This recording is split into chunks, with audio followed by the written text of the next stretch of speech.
साईं की बात। बच्चे, तुम्हें धनतेरस की बहुत बहुत बधाई हो मेरे बच्चे। बहुत बहुत बधाई हो।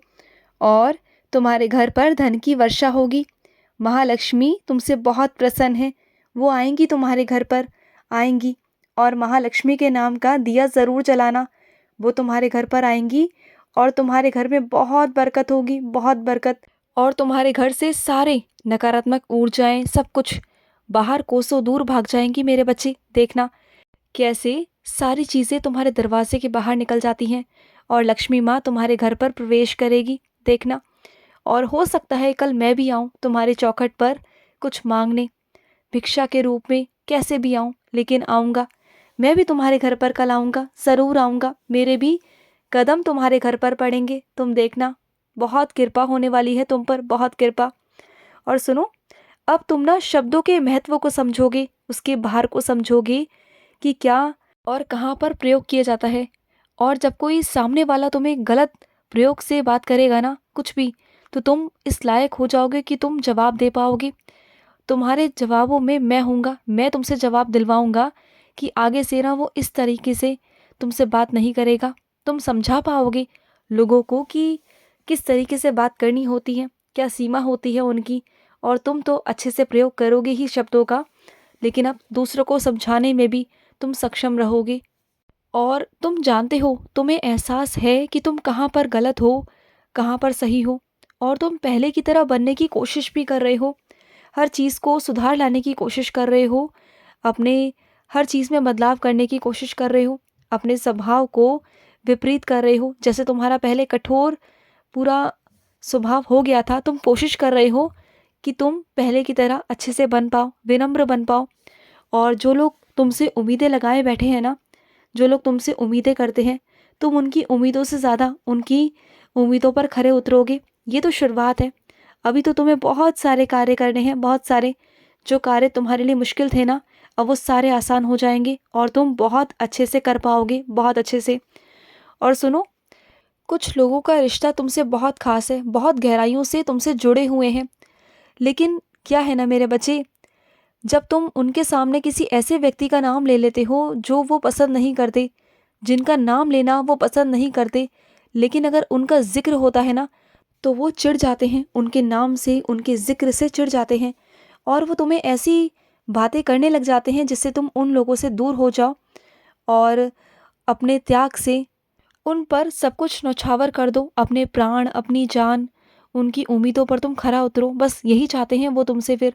तो ऐसे में ना उन लोगों को सारी बातें मत बताया करो, क्योंकि ऐसे लोग ना पहले तुम्हारी बातों को बहुत ध्यान से सुनते हैं, बहुत अच्छे से सुनते हैं, लेकिन जब उन्हें लगता है ना कि समय आ गया है, तब बाद में वो तुम पर पलटवार करते हैं।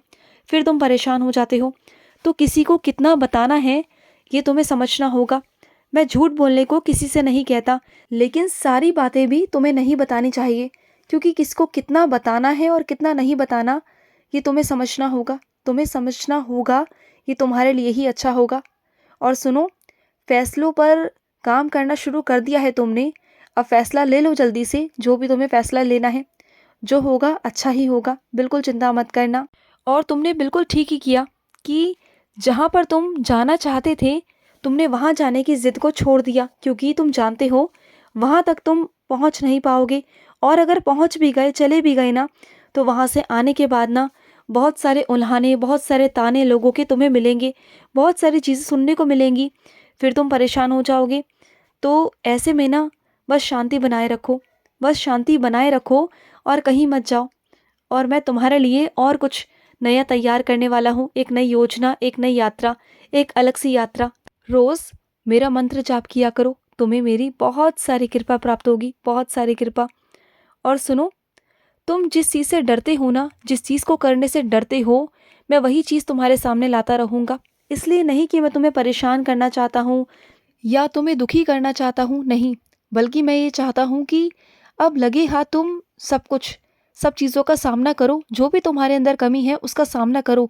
तुम एक बार असफल रहोगे, 2 बार रहोगे, 3 बार रहोगे, 100 बार रहोगे, लेकिन 101वीं बार तुम जीतोगे। मैं तुम्हें जिताऊंगा। ऐसे कैसे तुम नहीं जीतोगे?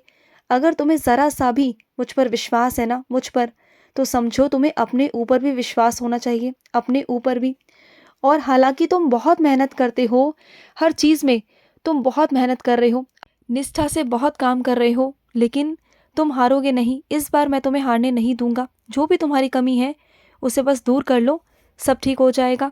पर एक बात कहूँ, कभी किसी को ना कम मत समझना, किसी को नहीं, कभी किसी को कम मत आंकना, क्योंकि कई लोग जो छोटे दिखने में होते हैं ना, जो तुम्हें असहाय लगते हैं, लेकिन वही लोग बहुत खास कुछ कर जाते हैं। कुछ उनके अंदर खासियत ऐसी होती है कि वो अपनी किस्मत को ही पलट कर रख देते हैं। मेरे विश्वास पर वो हर काम करते हैं और उनका हर काम सफल हो जाता है, क्योंकि वो मेरे विश्वास पर करते हैं। तुम भी अगर हर काम को मेरे विश्वास पर करोगे ना, तो हर काम तुम्हारा सफल रहेगा। हर काम बस मेरे नाम पर करना। और मैं जानता हूँ कि तुम किसी को दुख नहीं पहुँचाना चाहते, और किसी को भी अगर दुख लगता है ना, खास तौर पर तुम्हारी वजह से, तो तुम बहुत अलग सा ही तुम्हें लगता है, तुम्हें बहुत दुख होता है। लेकिन एक बात कहूँ, जहाँ पर खुद को साबित करना होता है ना, वहाँ पर तुम्हें थोड़े कड़े शब्द बोलने होते हैं। अगर नहीं कहोगे ना, तो सामने वाला तुम पर आरोपण करता रहेगा, और वही आरोप तुम्हें चुभेंगे और तुम्हारे आत्मसम्मान पर ठेस पहुँचेगी, तुम पर ठेस पहुँचेगी, तुम्हारी आत्मा रोएगी। तो क्या वो सब बर्दाश्त कर पाओगे तुम? नहीं ना।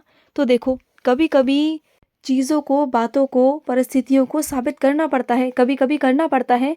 अगर नहीं करोगे तो सामने वाला तुम पर हावी हो जाएगा, फिर तुम क्या करोगे बताओ? और एक बात कहूँ, तुम्हारा और मेरा रिश्ता ऐसा हो चुका है तुम्हारी पूजा के कारण, कि तुम पहले से ही चीज़ों का आभास कर लेते हो। क्या सही है क्या गलत है तुम्हें पहले से ही अंदाज़ा लग जाता है। तुम बहुत एहसास करने लगे हो, और तुम्हारे एहसास कभी गलत नहीं होते, क्योंकि तुम मेरे उतने ही करीब आ चुके हो। और जब भी तुम मुझसे कुछ मांगते हो ना, तुम्हें पहले से ही अंदाज़ा हो जाता है कि तुम उसमें सफल रहोगे या असफल रहोगे। तुम्हें सब पता होता है, सिर्फ और सिर्फ तुम्हारी आराधना के कारण। क्योंकि जो रिश्ता तुमने और मुझसे जोड़ा है ना, हम दोनों के बीच जो रिश्ता है वो बहुत अलग है, बहुत अलग सा रिश्ता है वो। और सुनो, आज क्या अपने साईं के मंदिर नहीं आओगे? क्या आज मेरे आगे दिया नहीं जलाओगे? आज दिया जलाओगे ना? और जो नई वस्तु लेने जाने वाले हो, खरीदने जाने वाले हो, उसके लिए बहुत बहुत बधाई अभी से ही। और अगर जो मेरे बच्चे बर्तन खरीदने वाले हैं ना, तो उन्हें पहले से ही कह देता हूँ कि जो पहले से ही तुम्हारे घर में रखा हो, पहले से देख के जाना, फिर वो दोबारा दोबारा मत लेके आना। क्योंकि एक ही चीज़ दो दो घर में होना क्या मतलब है? क्योंकि तुम पहले ही चीज़ का ढंग से इस्तेमाल नहीं कर पाते हो, इतना समय नहीं होता तुम्हारे पास, फिर दूसरी चीज़ ले आओगे, फिर वो रखे रखे ख़राब हो जाएगी। बल्कि वो लेकर आओ जो तुम्हारे पास नहीं है। और एक काम करना, अगर तुम बहुत छोटी सी चीज़, एक चाहे चम्मच ही सही, किसी गरीब के लिए ले आओ ना, किसी के घर में अगर तुम दो धनतेरस वाले दिन, तो मुझे बहुत अच्छा लगेगा, महालक्ष्मी को बहुत अच्छा लगेगा कि तुम्हारी वजह से किसी के घर पे एक छोटा सा ही बर्तन क्यों ना आया हो, लेकिन एक छोटा सा बर्तन आया। चाहे वो एक चम्मच हो, या एक गिलास हो, या एक कटोरी हो, कुछ भी जो तुम ला सको तो किसी को देना। चाहे वो तुम्हारे घर में काम करने वाला सहायक कर्मचारी ही क्यों ना हो, उसे देना, ज़रूर देना मेरे बच्चे, ज़रूर देना। और सुनो, अपने अंदर की शक्ति को पहचानो। अगर तुमने अपने अंदर की शक्ति को पहचान लिया ना, तो समझ जाना तुम सब कुछ हासिल कर सकते हो। सब कुछ तुम्हारे अंदर, वो शक्ति भी है, वो ताकत भी है, और वो हिम्मत भी है। तुम सब कुछ प्राप्त कर सकते हो मेरे आशीर्वाद से। खुश रहो। आज का साई संदेश समाप्त हुआ।